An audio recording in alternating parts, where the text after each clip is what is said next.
So we're going to continue with what we started with before Thanksgiving break, with kind of reading mystery stories and talking about what makes a story mysterious, what makes a story feel suspenseful, things like that.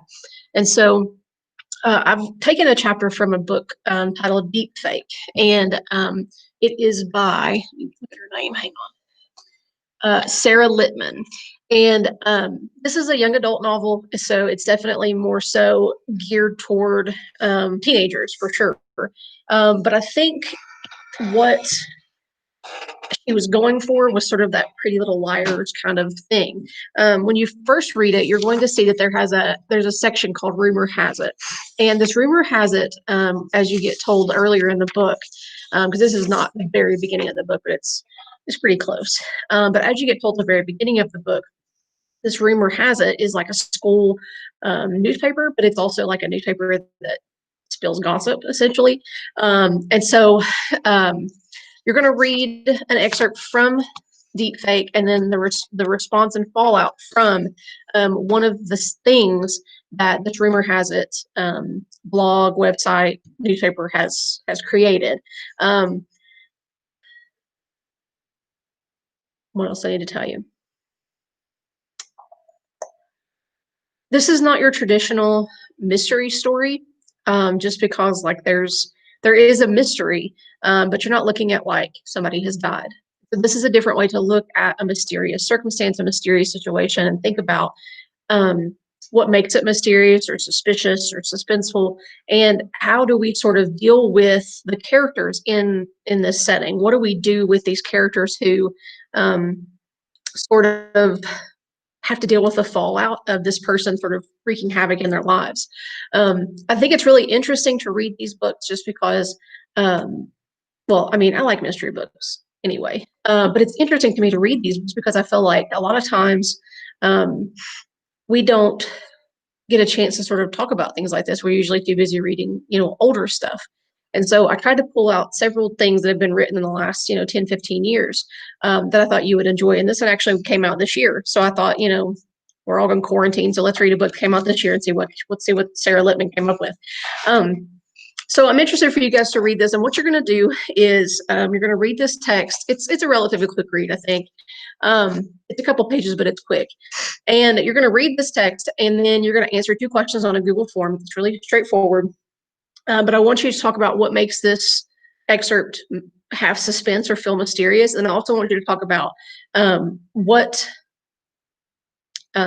does it affect our reading to see this from the perspective of sort of the victim or a victim in this situation. We normally don't necessarily see a mystery from the perspective of a victim because usually the victim is dead. And so I want to know what the perspective of the victim does for us here. So it'll be a really quick Google form, but I do want you to read this. And I'm also going to ask you what you thought about this. There's several books that I'm sort of testing out this year to see if I think that they would be useful in the classroom. And so you're going to get this one, and you're going to get 2 more over the next 2 class periods. And before Christmas break, we're going to spend some time writing sort of a mystery thing. I'm going to write one for you and sort of give you something to sort of start off with, and then I'll try to find you some prompts that you can use to start you off with. But I want you to sort of review some of these things, and so I'm giving you a wide variety of these mystery stories. I want us to work on that the last couple of days before Christmas break, and so basically today, the other lesson this week, and then the first lesson of next week, we'll be working on some of these texts, and then after that, we're going to sort of cut loose in the writing process. I'm going to let you write a short story. I don't think you guys have really gotten a chance to write short stories for in a long time. I know if you had me last year, you really didn't get a big chance to do that. We were too busy working on, getting everything we could in. And informational texts and research and things like that. And so hopefully this will be a good opportunity for you guys to sort of take your imaginations and what what you've used, and you can pull other things, that you can pull from storylines that of, as long as you don't copy them directly. That's plagiarism. But you can pull from other storylines and sort of have a combination of things for these. And so I want you to sort of have a good idea of where you're going. So pay attention to these readings that you're doing, because they will be something of a jumping off point for you. So I'm going to let you go and go read. But I hadn't seen you in a while. Or you hadn't seen me in a while. I still haven't seen you. But you hadn't seen me in a while, and I thought that I would post a video or two this week to sort of get you back on track. Final push before Christmas break, and so it's good. It's a good opportunity for us to sort of get back into it, buckle down for these last couple of weeks, and see what happens. So